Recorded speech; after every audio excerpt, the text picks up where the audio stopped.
Fever coach Stephanie White says Caitlin Clark is being used as a pawn in other people's games. Indiana Fever head coach Stephanie White is not a fan of her star guard Caitlin Clark being dragged into the beef between Minnesota Lynx star Napheesa Collier and WNBA Commissioner Cathy Engelbert.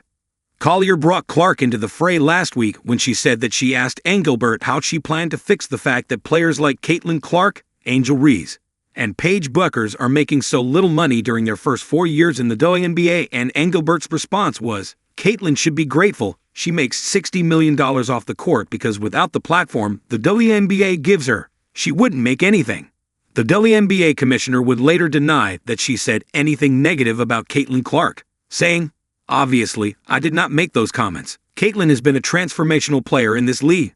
She's been a great representative of the game.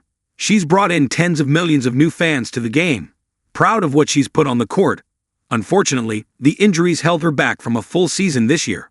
I think what Indiana just did was amazing with all the injuries they had, and everything they faced this year, and bringing that to a Game 5 and an overtime.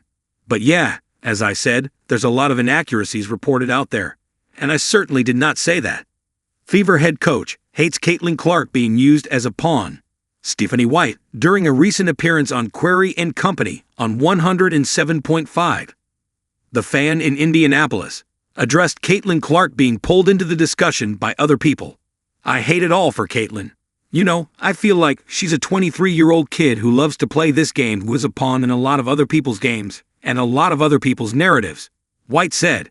And I hate that for her. She is so mature for her age, Stephanie White continued. I mean, think back to when we were 23 years old. Holy cow. But she's so mature. She has people in her corner and people that can help her. She gets it.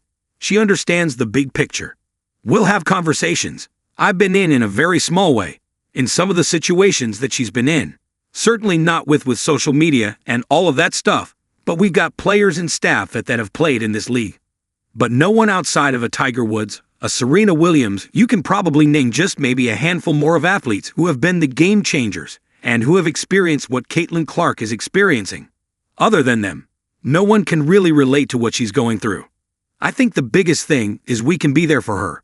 We can offer perspective and do what we can to help deflect and navigate. But at the same time, it's a life that she has to lead. And I think she does it admirably. I'm not sure that myself at 23 years old or myself at 48 years old could do it in the same way that she does with so much grace and humility.